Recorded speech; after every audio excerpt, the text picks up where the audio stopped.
ఇక El Niño effect Telangana వ్యవసాయంపై పడనుందా? ఎండల దెబ్బకు పంటల మార్పు చేయక తప్పదా?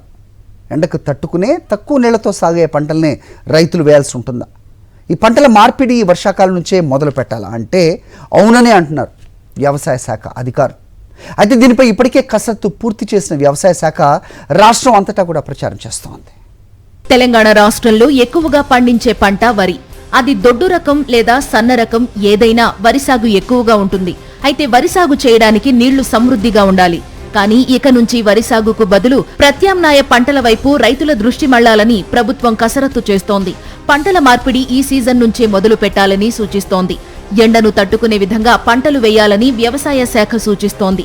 వరికి ప్రత్యామ్నాయ పంటలపై ఇప్పటికే ఆయా దేశాల్లో పర్యటించిన అధికారుల బృందాలు రాష్ట్ర ప్రభుత్వానికి నివేదిక అందించాయి.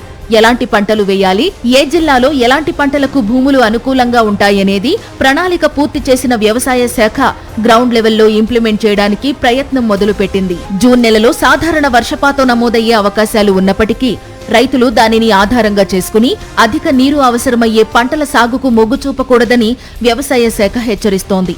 జులై, ఆగస్టు నెలల్లో మధ్యంతర కరువు పరిస్థితులు ఏర్పడే అవకాశం ఉన్నందున సాగునీటి నిర్వహణ అత్యంత కీలకమని అధికారులు సూచించారు.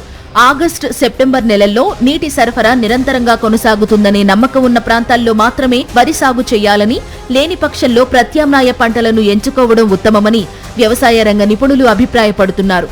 వర్షపాతం పరిస్థితులు అనిశ్చితంగా ఉండే నేపథ్యంలో రైతులు పంటల ఎంపికలో జాగ్రత్తలు పాటించాలని సూచిస్తున్నారు. 18 జిల్లాలో రైతులకి వాట్సాప్ మూలంగా కూడా ఆడియో మెసేజ్ రూపంలో కూడా వాళ్ళకి ఈ వాతావరణ సూచనల్ని టైం టు టైం మారుతున్నాయి కాబట్టి అది కూడా అందజేస్తున్నాము. అవేర్నెస్ వీడియోస్ కూడా క్రియేట్ చేస్తాము. ఆర్టిఫిషియల్ ఇంటెలిజెన్స్ యూజ్ చేసుకొని అవేర్నెస్ వీడియోస్ స్ప్రెడ్ చేస్తున్నాము. అదేవిధంగా ఎలక్ట్రానిక్ ప్రింట్ మీడియాలో కూడా ఈ సమాచారాన్ని అందజేస్తున్నాం. కాబట్టి రైతులు దయచేసి ఈ వాతావరణం సూచనల్ని టైం టు టైం గమనించండి.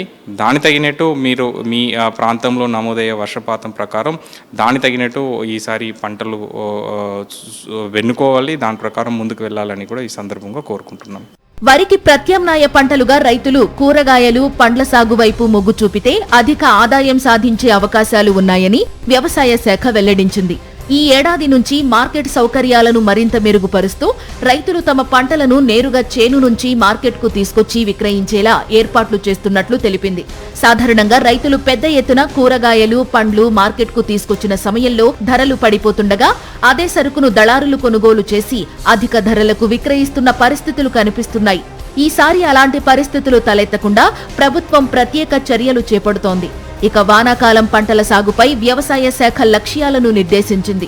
వేరుశెనగ 26,000కు పైగా ఎకరాలు, నువ్వులు 600 ఎకరాలకు పైగా, పొద్దుతిరుగుడు 150 ఎకరాలకు పైగా, కుసుమ 3,600 ఎకరాలకు పైగా సాగు కావచ్చని అంచనా వేస్తోంది.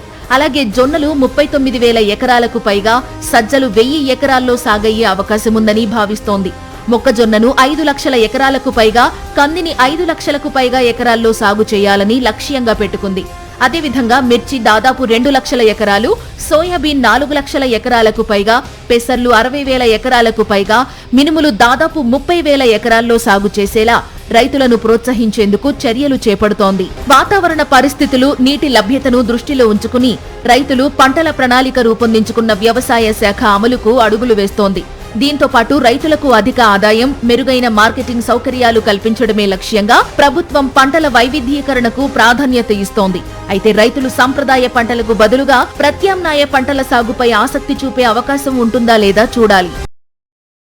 మరిన్ని అప్డేట్స్ కోసం ఛానల్ ను సబ్స్క్రైబ్ చేయండి. నోటిఫికేషన్స్ కోసం బెల్ ఐకాన్ పై క్లిక్ చేయండి.